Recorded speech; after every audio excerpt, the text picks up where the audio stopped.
এটা water boil করতে দিয়েছি ওয়াটার বাথের জন্য। আর এখানে নিয়েছি ফেলিং সলিউশন এ আর ফেলিং সলিউশন বি। এই দুটো থেকে ইকুয়াল অ্যামাউন্ট নিয়ে আমি ফেলিং সলিউশন বানিয়ে নেব। প্রথমে ফেলিং সলিউশন এ থেকে 1 ml ফেলিং সলিউশন এ নিয়ে নেব, নিয়ে একটি টেস্ট টিউবে রেখে দিলাম। আচ্ছা, এরপর ফেলিং সলিউশন বি থেকে আর 1 ml নিয়ে ওই টেস্ট টিউবে মিশিয়ে দেব। দেখেছো কালার চেঞ্জটা কেমন হয়েছে? এইভাবে কালারটা ডিপ ব্লু কালার হয়ে যাবে। এইটা আমার ফিলিং সলিউশন হয়ে গেছে। এবার আমি এটাকে রেখে দেব। স্যাম্পল হিসেবে আমি অ্যালডিহাইড সলিউশন নিয়ে নিয়েছি। অ্যালডিহাইড সলিউশনে এবার দিয়ে দেব 2-3 ড্রপস ফেলিং সলিউশন। দেখতে পাচ্ছ কালারটা কেমন হয়েছে? এইটা হচ্ছে কালার। এবার এটাকে আমি এই ওয়াটার বাথে রেখে দেব কয়েক মিনিটের জন্য।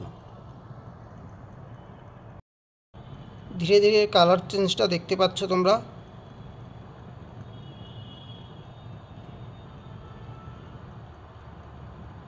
দেখো ধীরে ধীরে কালার চেঞ্জ হচ্ছে, দেখতে পাচ্ছ টেস্ট টিউবের গায়ে কি কালার এসছে, নিচেও দেখো কালার চেঞ্জ হচ্ছে।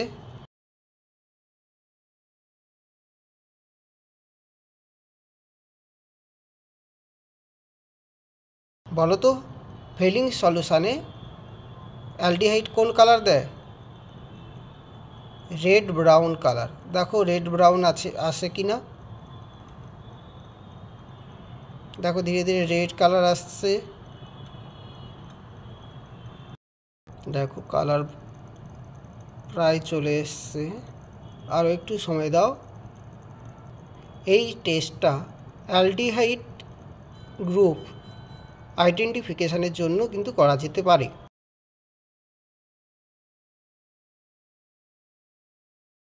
টলারেন্স টেস্টের জন্য এখানে স্যাম্পল হিসেবে নিয়েছি অ্যালডিহাইড সলিউশন। একটি টেস্ট টিউবে 1 ml এর মতো অ্যালডিহাইড সলিউশন নিয়ে নেব। 1 ml এর মতো অ্যালডিহাইড সলিউশন নিয়ে নিয়েছি। এবার এর মধ্যে অ্যাড করব প্রায় 2 ml এর মতো টলারেন্স রিয়েজেন্ট।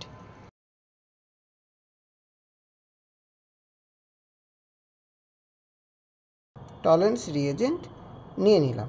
এবার আমি এটাকে ওয়াটার বাথে রেখে দেব। টলারেন্স টেস্টের জন্য আমি সলিউশনটাকে ওয়াটার বাথে হিট করে নেব।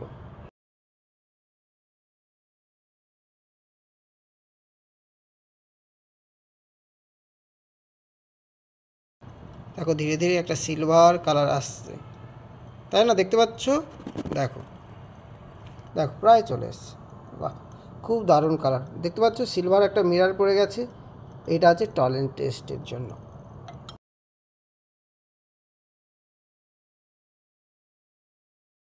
অ্যালডিহাইড গ্রুপের আইডেন্টিফিকেশানের জন্য কিন্তু করা যেতে পারে। দেখেছো কত ভালো সিলভার মিরর এসছে। তাহলে দেখতেই পাচ্ছ ফেলিং সলিউশনে অ্যালডিহাইড কী কালার দিচ্ছে? Red brown. আর টলারেন্স রিয়েজেন্টে কী দিচ্ছে না সিলভার মিরর দিচ্ছে।